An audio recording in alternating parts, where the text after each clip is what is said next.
I'm Catherine Alfano, Vice President of Cancer Care Management and Research at Northwell Health. And I am so excited to kick us off today talking about our session called Guiding Patients with Cancer on the Path to Survivorship Through Comprehensive Cancer Care. We are breaking the mold in survivorship, not waiting until after oncology treatment is finished to start thinking about someone's long-term health and well-being. We're starting from day one at diagnosis to enable timely access to our network of specialists so that we are thinking about how to optimize someone's long-term health and well-being from the beginning. I have three colleagues with me today, Dr. Patrick Martone, Dr. Robert Copeland-Halperin, and Dr. Christine Mullen, who will talk to you about each of their specialties and what they do for patients. But first, I have the pleasure of starting us out talking about raising the standard of cancer care by bringing the team together. So when a patient gets diagnosed with cancer, they have four main questions for their clinicians. First, they want to know, what treatment or treatments are right for me? And in what order? And secondly, what clinicians do I see and when? And how do I layer all of that care together? Third, how are those treatments going to make me feel? How will they affect me? Am I going to get some of these toxicities of cancer therapies that I've been hearing about? And fourth, and probably most importantly, what does this mean for my long-term health? What does my long-term health look like? Scientific advances are helping us answer those questions for a given patient, but scientific advances are coming so fast and furious that they're creating breakthroughs, but at the same time, they're creating fragmentation in our care. And that's really three big problems. Number one, it's creating fragmentation between research and researchers and clinicians in such a way that research insights are not becoming new standards of care or new treatments for patients who need them in a timely manner. On average, it takes 17 years for new science to become the cutting edge standard of care, and that's unacceptable. Number two, scientific advances have made care so complex that our clinicians have really had to hyper specialize. So you're not just an oncologist, you're a medical oncologist. You're not just a medical oncologist, you're a breast medical oncologist.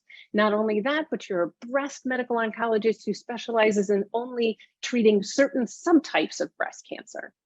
So all of this hyper specialization means that we're getting much better at treating a given type of cancer, but it has some unforeseen consequences, one of which is that fragmentation in the different kinds of care that people need. There's nobody really looking at that patient as one person, as a whole, in a holistic way, understanding what are the different treatments that they need, what are the problems that are going to pop up during the way, and how do they orchestrate the team of clinicians that are going to be needed to treat those problems. There's no system of assessing the totality of what a patient needs and connecting them to patient care, which is leading to missed opportunities for care, excess suffering. And the burden of coordinating those pieces of care is on the patient, which is, again, just too much. So the third problem created by all of these scientific advances is that some science is being translated into care, but it's leaving people out, some people in particular. And what I mean by that is we have massive health disparities by race, ethnicity, by immigrant status, insurance status, language barriers, every socio-demographic you can name. So we're trying, what systems across the country are doing, and what we're doing and what we're building at Northwell is really a system that fixes all of those problems at once. We are breaking the mold on cancer care, building a new cancer delivery model that helps navigate patients to the right treatments at the right time. And it's supported by a learning health system, which is really a wonky term, but it basically means using patient data to personalize their care. So understanding how patients and clinicians can use the data that they're floating around them to enable a timely screening for cancer so that we're getting those cancers diagnosed at a point that's as early as possible when those cancers are small and easy to treat. That then when we are diagnosing someone with cancer, we're personalizing the treatments for them and we're embedding them in a surveillance program that looks out for the different kinds of toxicities that they may be and needs that they may have along the way, and then connects them to the multidisciplinary team of clinical experts that are needed to care for that patient. And then we're providing risk and needs stratified care, which is really a fancy way of saying we're personalizing care for a patient, enabling cutting edge access to clinical trials and the best standard of care for patients and the research that's going on, which will shrink that 17-year research to becoming the new standard of care problem. And that then as patients transition out of oncology, we're following them in a personalized way too, so that patients know we have their back. That multidisciplinary team of experts is still watching out for them, dealing with all of the issues that they need.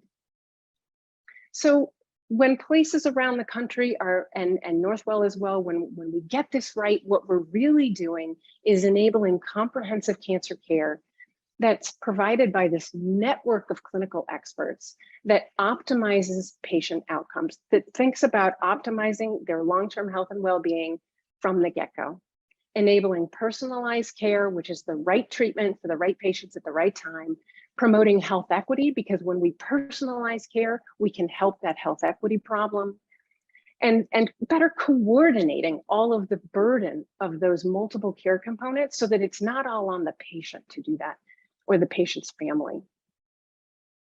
So at Northwell, we're very excited to bring together this network of clinical experts through our synergy with the Katz Institute for Women's Health. So when our patients get diagnosed with cancer, we're linking them to, yes, the chemotherapy, the surgery, the radiation therapy, the immunotherapy that they need. We're also, though, watching out for the issues that they need and getting them to our team of clinical experts. And here today with me, we've got experts from cardio-oncology, fertility preservation, and cancer rehabilitation to talk about those three very critical components of that multidisciplinary team. And importantly, we're launching a new kind of clinician in our oncology teams who is a physician and a physician assistant or nurse practitioner who are trained in general internal medicine, but cross-trained in the needs of people with cancer so that they can help quarterback that team of specialists so that they can take the burden of coordination over and it's not all on the patients. So I'm telling you all of this today because raising the standard of cancer care takes both of us coming together. It takes partnerships between patients and clinicians. We're doing everything we can to enable a team medicine approach, bringing the team of clinicians around people when they get diagnosed with cancer to help manage their optimal, help them live their best lives. But at the same time, the onus is on those patients. We want to empower you and educate you so that you know what you need to be doing and what you need to be advocating for. So it takes both of us to make this happen. So now I'm so pleased to introduce our three experts. So first up, we have Dr. Patrick Martone to talk about cancer rehabilitation. Dr. Martone is a physiatrist who specializes in, he's a physician who specializes in cancer rehabilitation medicine. And he's also an assistant professor at the Donald and Barbara Zucker School of Medicine at Hofstra Northwell. Dr. Martone, take it away. Hi, everyone. So happy to be here to talk with you about cancer rehabilitation. So what is cancer rehabilitation? Well, basically what we're doing is we are looking about how cancer impacts your body's function and how cancer treatments, surgery, radiation, chemotherapy, how is that impacting your body and your function, and how is that impairing your quality of life? And we're all about identifying those symptoms early and treating them to get you back to where you want to be. So what types of symptoms might those be? A lot of times, patients undergoing cancer treatments have a lot of musculoskeletal symptoms. So whether that's shoulder pain or chest wall pain after breast surgery, chest wall pain after lung surgeries, whether you have swelling or called lymphedema, if you've had lymph node surgeries or radiation to the area. Things like neuropathy, numbness or tingling from chemotherapy that might impact your balance or make it difficult for you to manipulate objects with your hands. All of those things that impair your function are what we are trying to identify and to improve for you to get you back to that quality of life.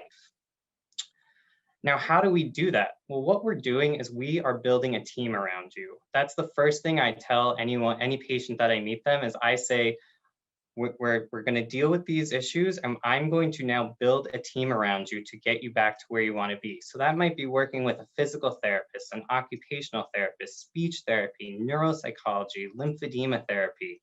All of these resources we have and are available to help improve the symptoms that you may be having. Along that path, as we're working in that team dynamic, a lot of times I'm like the quarterback of the team. I'm throwing passes to all of my therapists so that we get you into the right places with the right resources. And in addition to that, our cancer rehabilitation physiatrists here are working to improve your pain symptoms, whether you need pain medications, topical compound creams. Do you need a joint injection to help improve your shoulder range of motion? We do lots of other techniques like botulinum toxin injections to help with tightness in your muscles or spasms. So we have lots of resources that we can utilize to help to improve those symptoms and impairments that you might be experiencing during your cancer treatment and after. And so we have lots of access throughout our system. So there's 3 cancer physiatrists. So a physiatrist is someone who specializes in physical medicine and rehabilitation. And then we all subspecialize in cancer rehabilitation, really understanding how cancer and cancer treatments impact the body and function. And so we have lots of locations throughout most of our cancer centers. And if there's ever any questions, the best way to contact us is through just emailing cancerrehab@northwell.edu. And there's also a number that you could call. And we're always happy to discuss with you and see what things we can do to be helping you. Now, how does cancer rehabilitation fit into your continuum of care? And really what we believe is that survivorship begins from the time of diagnosis, right? So from the time of diagnosis of your cancer, we are already looking at impairments that you may experience and how can we optimize and maximize your body so that you don't have as much of a deficit as you're going through treatment. And that idea is called prehabilitation. So basically doing rehab or rehabilitation before you even develop any of these symptoms. For example, we have a lymphedema surveillance program. So what we do, lymphedema is that swelling that can develop if you've had surgery or radiation to your lymph system. What we do is from the time of your diagnosis, if you might be at risk for that, we try to monitor for you for that lymphedema and prevent you from ever getting it. And at that visit, we can also teach you exercises to do to prepare you for surgery. So for example, in breast cancer, what we're doing is we're teaching you exercises to improve your chest wall range of motion, to provide stretching for your pectoral muscles. And in doing that, that helps to optimize you for your upcoming breast surgery. We have lots of prehab programs like that in head and neck cancer, especially teaching patients how to do swallowing exercises as your swallow function might be impacted by things like that. During lung cancer, programs to keep up your aerobic capacity and your endurance. And so all of those things we can do from the time of diagnosis to maximize your function as you're going through treatment. When you're going through treatment, if you begin to develop symptoms like pain, neuropathy, weakness, that's where we step in. If I meet a patient right from their time of diagnosis, I tell them, if you are experiencing any of these symptoms, you let me know right away and we can act on them. And then lastly, after treatment's done, sometimes we may still be left with some of these impairments or side effects. And so again, we are working on that to improve your quality of life. And we work very closely with the entire oncology care team. So your surgical oncology team, your medical oncologist, your radiation oncologist, and we really have a close relationship with these colleagues. And so if they are noticing, a lot of times I'll have radiation oncologists message me and say, we're having trouble getting a patient into the proper positioning for radiation. Can you help with this? That's the perfect scenario where cancer rehab comes in. We help to improve that shoulder range of motion to get you ready for that radiation. And so working in that team dynamic, not only in our rehabilitation team, but also within the oncology care team is what we're all about. And so lots of times patients, especially if I see them right from the time of diagnosis, they ask me, what are things that I can do to be proactive, to be preventative? One thing that I definitely want to highlight that's unique about our programs is we do have a lymphedema surveillance program. And so the whole goal of that program is to prevent patients from ever developing that lymphedema, that swelling that can happen in their arms or legs, especially after patients who've been treated for types of breast cancer, gynecologic cancer, sarcoma, melanoma, basically anyone who's had surgery, radiation, or actually cancer itself in their lymph nodes. And what we do is we get a baseline for you, ideally before you even have any treatment, and then we monitor you every few months. If we start to see a change in your baseline numbers, then we act to prevent you from getting that lymphedema before we even detect it, before you even have symptoms from it. So I think empowering patients with that knowledge of things to be looking for and to be proactive about is an exceptional thing to be preventative for. And the other thing I always like to counsel and educate patients on is exercise. Exercise is being more and more studied in cancer patient population to be so beneficial, to help with fatigue symptoms during treatment, to help with neuropathy symptoms, to help with pain. And so I definitely tell patients, be as physically fit and active as possible during this. There's lots of things we can counsel you to do on your own. Sometimes if you have difficulty doing it on your own, then we can get you into a specialized program where you're actually working with a physical therapist to help you reach the goals that you want to be and to be exercising during radiation, during chemotherapy to maintain your function. And so we have lots of resources. We're always happy to talk to you and if you need anything. So we have a cancer rehabilitation website here at Northwell. If you just Google Northwell Health Cancer Rehabilitation, there's lots of great information on there. We have physical therapy sites throughout the system with specialized therapists who we train to treat cancer patients in these specialized programs. And if ever you have any questions, please don't hesitate to reach out to us at cancerrehab@northwell.edu. Thank you so much for that terrifically helpful information, Dr. Martone. Next up, we're going to turn to Dr. Robert Copeland-Halpern, who's a physician specializing in cardio-oncology. Dr. Copeland-Halpern is also an assistant professor at the Donald and Barbara Zucker School of Medicine at Hofstra Northwell. Dr. Copeland-Halpern, can't wait for your talk. Thank you, Catherine. Very happy to be here, and I'd like to thank all of you for joining us today to learn about the exciting work that our leaders like Dr. Alfano are putting together here at Northwell. So I'm a cardiologist by training. I trained in care of cardiovascular diseases, and then I did specialty training in cardio-oncology because my passion is taking care of cardiovascular disease in patients with cancer and cancer survivors. And we've learned a lot over the years in medicine, and sometimes the treatments that we give to cure one disease can cause problems in other systems.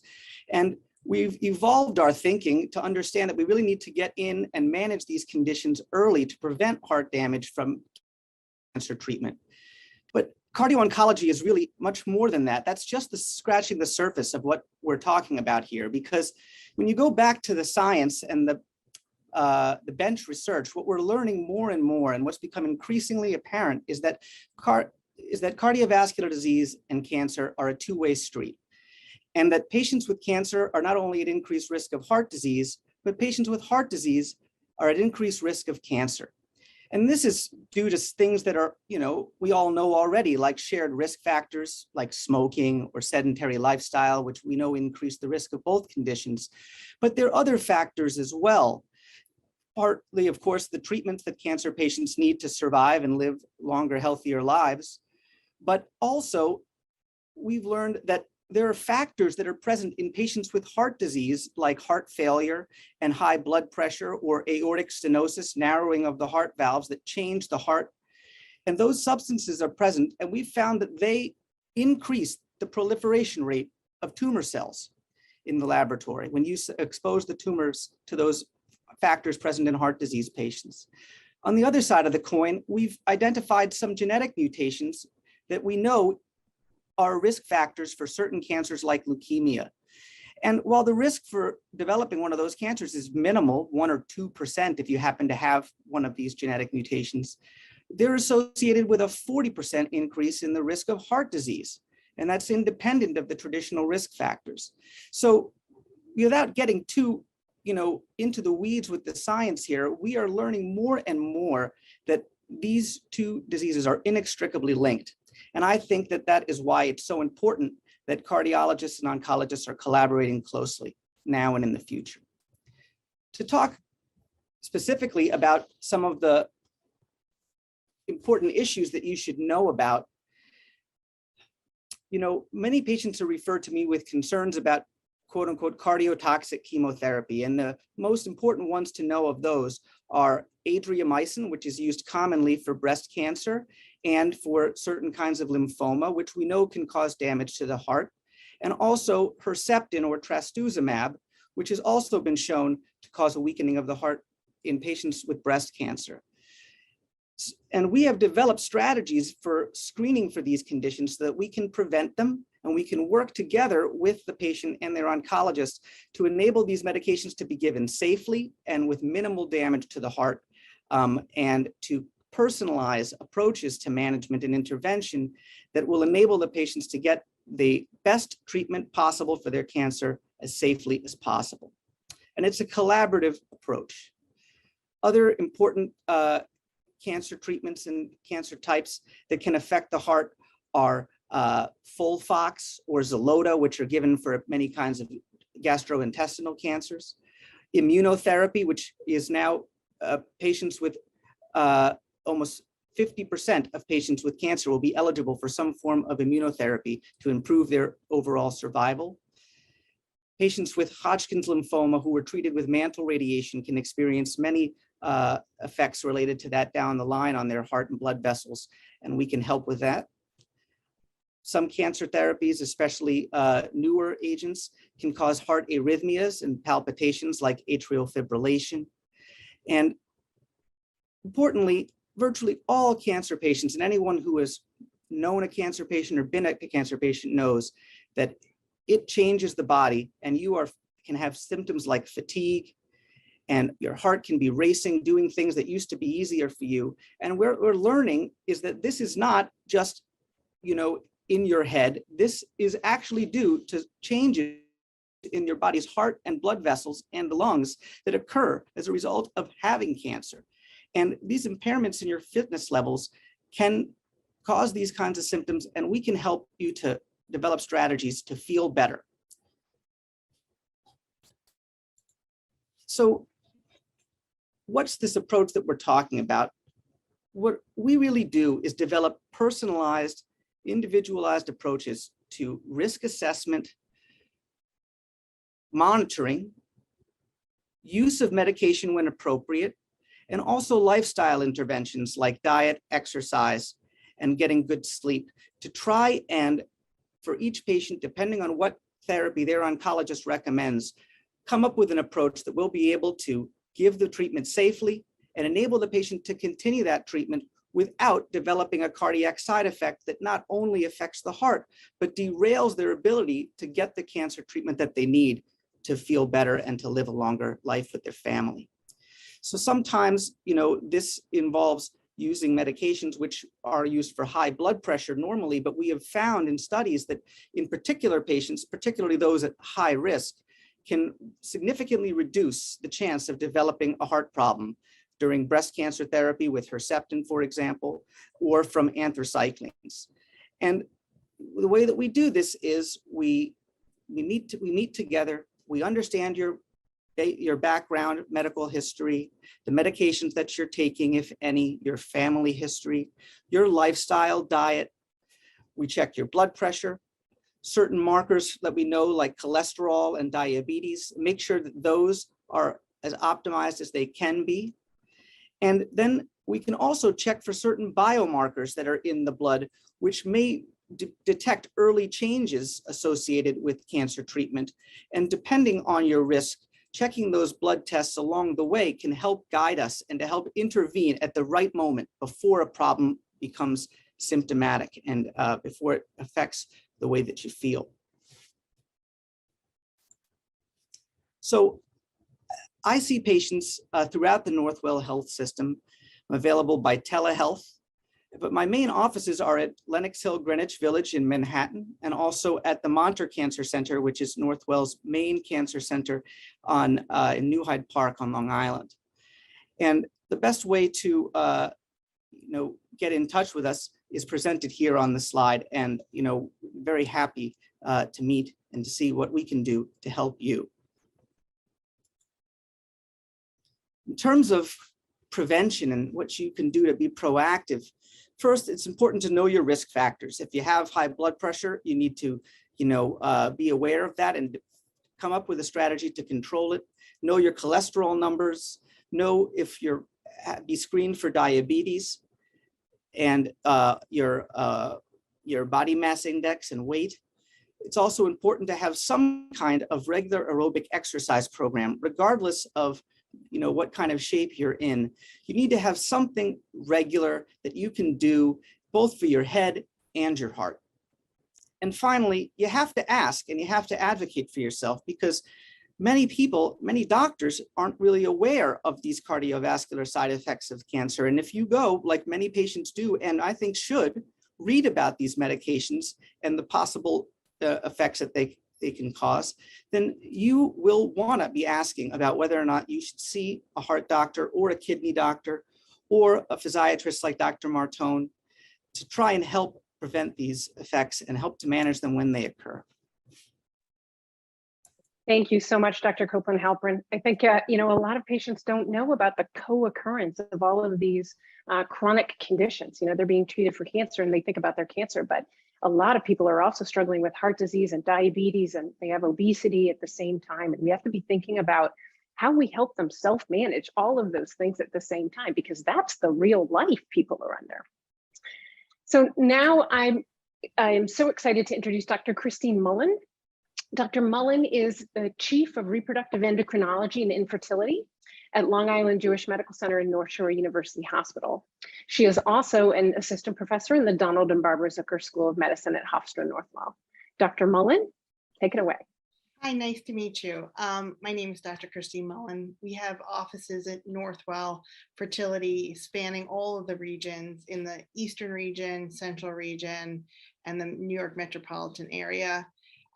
What we do as reproductive endocrinologists is we help patients family plan, family building, and also to preserve their fertility. In specifically with cancer patients, or what we call oncofertility, is for preservation of fertility for cancer patients that may have to undergo treatments such as chemotherapy, radiation, or surgery that could affect their ability to have a child because of the impact of either their eggs, sperm, or both.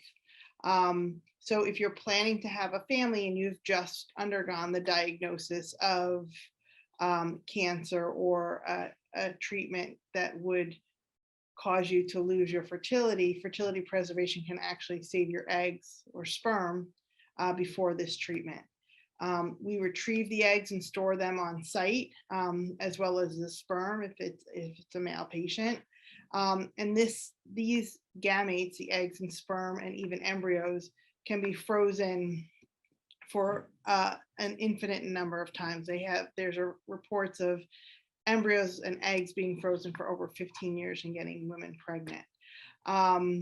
And so our fertility experts and our fertility team, and we have an onco team here that helps navigate the patients through their care from the first day that they come into our office to when they're freezing their specimens, helps to coordinate all their care through and with their other physicians, whether it's their surgeon or their oncologist or both. And we work with them and other organizations outside of the health system that help provide assistance, whether it's medications or financial needs to the patients to allow them to go through this process before treatment. In addition, we have a good network in which patients are referred to us and seen within 24 hours of their diagnosis, and they can start right away. The procedure of freezing their eggs takes about 10 days. They're on injectable hormones, which they take themselves. And then the procedure of removing the eggs is done in our office under local anesthesia. They're not intubated. And then we take them out and they can go about their treatments the very next day.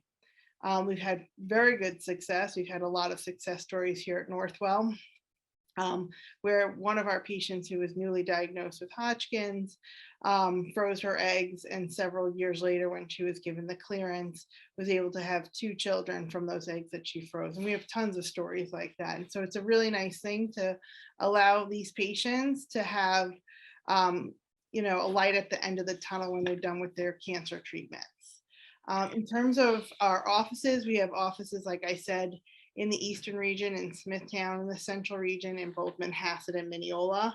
And in the city, we have a lab and an office at Meath, and we're going to be expanding out as we grow. If anyone needs to reach us, we are available 24 hours a day, 7 days a week. We're open. The phone number to call us is 516-562-BABY or 2229. And we'll get you in within the same day.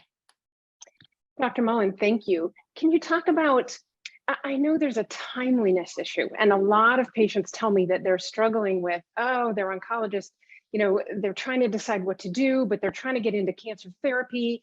Talk about that timeliness issue. Yeah, so traditionally when we were doing like retrieval of the eggs, it would have to be timed with the patient's menstrual cycle and on day 2, and a lot of times patients would delay their treatments. But since then, the innovation of our field has allowed patients to start randomly at any time in their cycle and be retrieved. So there is a delay though of about 10 days, and most patients, with the exception of a few, can delay for about 10 days the start of treatment. Those that can't delay, we recommend them starting. And then if there's an in-between different types of treatment, if they have a period in time during their whole cancer treatment where they can come back and do the procedure, we have had patients come and do the egg freezing after they've started treatment. And what advice do you have for patients who maybe feel like they don't want to bring this up with their oncology team? Say it one more time. What advice do you have for patients who maybe are feeling reluctant to bring this up? Yeah, so, I wouldn't, it's these patients are, in shock from their diagnosis, and then to try to think about the fertility piece as well is often overwhelming. But sometimes you only have one shot of trying to preserve your fertility, because either the surgery, the radiation, or the chemotherapy could, deplete their ovarian reserve. And so I really implore them to take, a step towards their own fertility, to do something for themselves before they embark on their cancer treatments. There have been some patients that, the cancer treatment is more pressing and needs to get done first. And we've had some of those patients come back after their treatment was completed to try to preserve their fertility before the second step of their treatment. Thank you. Wonderful. Great advice for people. Thank you, all 3 of you. So now I want to open up a panel discussion for all of you. So Dr. Martone and Dr. Copeland-Halpern, this one's for you. So you both talked about multiple symptoms that people are experiencing when they go through cancer. And I know it's difficult because everybody's got different symptoms depending on what kind of cancer we're talking about. But, in general, how do you help? What advice do you have for people on what they should be looking out for so that they know to bring up to their clinician that they might want to come see you? I think that's a great question. I think the best advice I can always give patients is to really know and trust your body. and empower yourself with the knowledge of what side effects can I potentially experience so that you know the first signs and symptoms to look out for. For example, I always educate all my patients who are at risk for lymphedema exactly what they should be looking for. Are you feeling tightness? Are you feeling any heaviness? If you feel any signs of that, you call me right away. And I think it's that empowerment of that knowledge that can really help with these symptoms and catching them early. Thank you. And, I think that, patients, of course, should never be shy about asking their doctor if they're having symptoms or concerns that are affecting the way that they feel.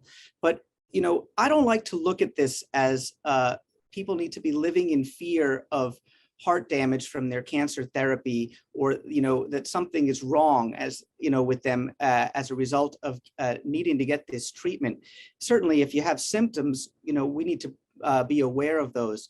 But this is more about, taking a proactive approach, because you can't do anything about the fact that you got cancer. It's not your fault. And you can't do anything about the fact that you needed to get treatment for this. And if that had some effects on the body, everyone knows that nothing comes for free in life. But what we have control over are things like, preventing our cardiovascular risk factors from going uncontrolled. And while some people might say, hey, I have breast cancer, what's the big deal if my, cholesterol is high? We know that high cholesterol plus breast cancer increases the risk of cardiac outcomes. And that's why I recommend, a proactive, vigorous approach to preventing the risk factors and optimizing them, whether through lifestyle interventions or medicines where appropriate. Thank you both. And Dr. Martone, both you and Dr. Copeland-Halpern spoke about the importance of exercise. And certainly we know that exercise really needs to be a standard component of oncology care for patients going through cancer treatment, right? So I can't tell you how often I talk to patients and they say, oh, I'm so fatigued. I don't have the energy to go to the gym. What is your advice for people on that fatigue issue? Yes, and that's a great question. So I think the first thing is to really acknowledge and let patients know that cancer-related fatigue syndrome is a real syndrome. And so you certainly can have tough symptoms related to that. But really the best studies and evidence we have for treating that are exercise. So that's number one. Exercise is almost our best medicine for treatment of that. And number two, when we talk about exercise, it doesn't have to be this intimidating thing. It doesn't mean you have to be going to the gym every day. Doing simple things like walking, finding a friend to do simple activities like that actually can be very beneficial. And then if you're really having trouble doing things like that, we can help you with that by getting you into something like a supervised exercise program, working with someone who knows and understands cancer treatments to help get you moving, to help get you to the goals you want. We also have other things like energy conservation therapy. So learning how to actually conserve your energy so that you have more throughout the day. It's all those little things and starting with baby steps that we can do to reach those goals. Thank you. I couldn't agree more, and I'm very glad that we have experts like Dr. Martone around to help with these things, because exercise is really the key. Wonderful, I agree. Dr. Mullen, turning to you. So for patients who are interested in fertility preservation, are there multiple options they need to be weighing? How do they decide what's best for them? Yeah, so like I said before, like the majority of patients are able to delay their treatment, whether it's chemotherapy, radiation, or surgery, by about a week. The biggest risk versus benefits is that what is their pregnancy outcome if they were to preserve their eggs or embryos, versus like what's the risk with the oncologist TM of delaying by a week and the cancer spreading. In most cases, I would say 9 out of 10 times, the delay is very low risk, and the ability to have a family in the future is a great benefit for that 1 week delay. And that's sort of the majority of times what they're sort of struggling with is, do they delay or not? And most of the time when they're seeing us, they're still doing their workup and figuring out which course of medications they're going to take, and if they're going to do chemotherapy before surgery or after. So we sort of get them before they've made their final decision. Yeah, wonderful advice. Dr. Copeland-Halperin, you talked about lifestyle, right? And this is something that you and I talk about a lot. I know patients are really interested in, how do I optimize my wellness? What are the other things? We've talked a lot about exercise, but you mentioned diet, you mentioned sleep. What advice do you have on other lifestyle changes that you would recommend? Weight control, those sorts of things.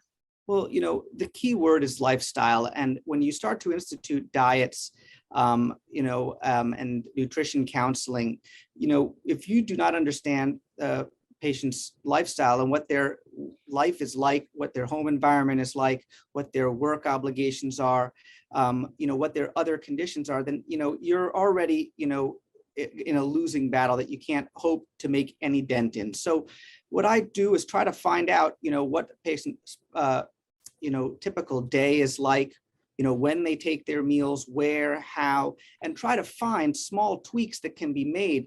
So it's not telling someone that they can't have a carbohydrate ever again, or that they have to do an intermittent fast, especially a cancer patient who may be nauseous and, not really feeling like eating so much of the time during the treatment. And then so they should be able to eat the foods that they enjoy when they can. So you really need to find ways to customize this.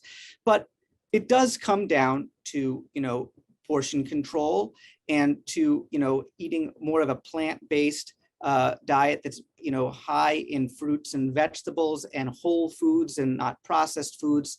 Those principles persist, regardless of the lifestyle. And it's just about finding ways to integrate that to reduce sugar and fat and improve healthy protein and fruits and vegetables.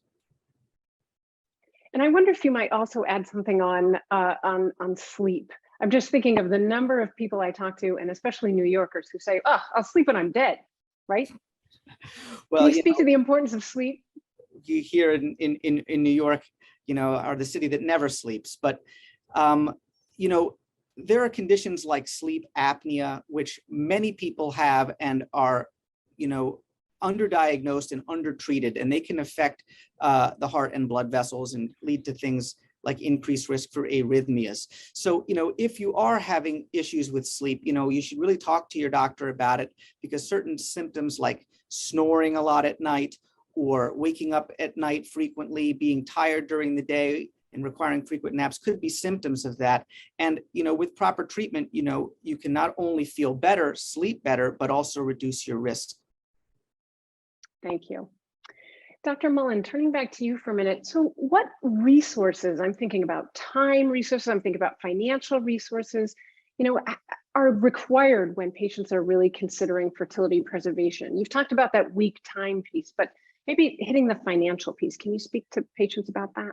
Yeah, so financially, Northwell has a discounted program for patients that are going under fertility preservation.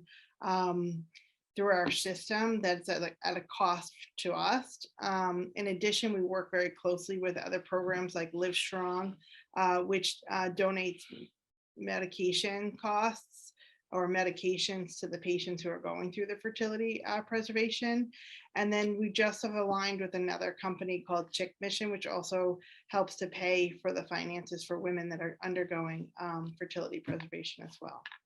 That's wonderful to hear, because I know cost can be a big barrier for people even thinking about doing this. And then they come out the other side and they regret that for the rest of their life. So wonderful. And most of the patients can get through with very minimal costs, and which is a very expensive treatment. But a lot of these other outside programs have helped to assist a lot of our patients. Fantastic. So anybody listening to this, do not let cost be the barrier that keeps you from doing this. Love it. So then for all three of you, it strikes me that each of you has raised the issues that you've been talking about can be really overwhelming for patients to deal with. So can you talk about how you interface with psychosocial care or social work services to help provide that holistic approach for patients? Sure. I can start. Like I said in the beginning, getting the diagnosis of cancer is very overwhelming, and then having to understand the process of another process on top of all the treatments that they're getting is very overwhelming. We have support groups and psychologists that are readily available to us to talk to these patients and help them through. So we utilize them pretty readily, and they're readily available to us. And there is, and also a hotline through Zucker that we help patients who just can't handle everything that they're going through at that time. Yes, and I would agree. We work very closely with the social workers at all of our cancer institutes to really help to coordinate the resources that patients may need at those times. Absolutely. I mean, look, we're all in this together. And, what we're talking about here is that, patients will have their doctors, every member of their care team can be in communication about the issues that they may be having and work together to find solutions that will help them. Well, thanks to all three of you for lending your significant expertise to this panel today. I think you've really highlighted three very key issues that people need to know about, and they may not be thinking about when they're thinking about their cancer care. Is there anything you want to leave people with? Is there anything that I've forgotten to ask you that you're just burning to add? I would just say for the patients that are going through the cancer diagnosis is to ask questions and be an advocate for yourself. And don't be afraid to say, well, let me just at least have the conversation. I want to see this referral or that referral. And don't be afraid to just, we have plenty of patients that come in and say, I just wanted to see what my odds were if I went to go and preserve my fertility. And once they know what the outcome is or what the outlook is or the prognosis is, they feel a lot better, because it's like, it was in the back of my mind and I was afraid to ask, but I'm glad I did, because I had that discussion and now I can make a better decision for myself. Wonderful advice. I love that. Yeah, I hit that last slide of it's a partnership between clinicians and patients. We really want clinicians to be asking the right questions, but sometimes they can't. They just don't have time, or they don't know what you're going through. So the onus is also on patients to be asking about these issues and telling their clinicians what they need, so that it's a two-way street. Dr. Marteau and Dr. Copeland-Halpern, any last words that you're just burning to offer? So, I think cancer rehabilitation, I always tell my patients, we are here to support you and get you through this treatment and on the other side of it. And so just know that there is an entire team that is available to you to help you do that.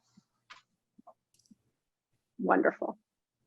Yeah, I guess I would say that, it can be very challenging navigating the healthcare system, even when you're feeling well. And, this difficulty of fragmented care that you raised, Catherine, I think is something that is, such a huge issue and can be so frustrating. But I would just tell, the message here is, let's not get discouraged, that even though it does seem like a lot of appointments or that you have to go from here to there, the idea is we can't do it.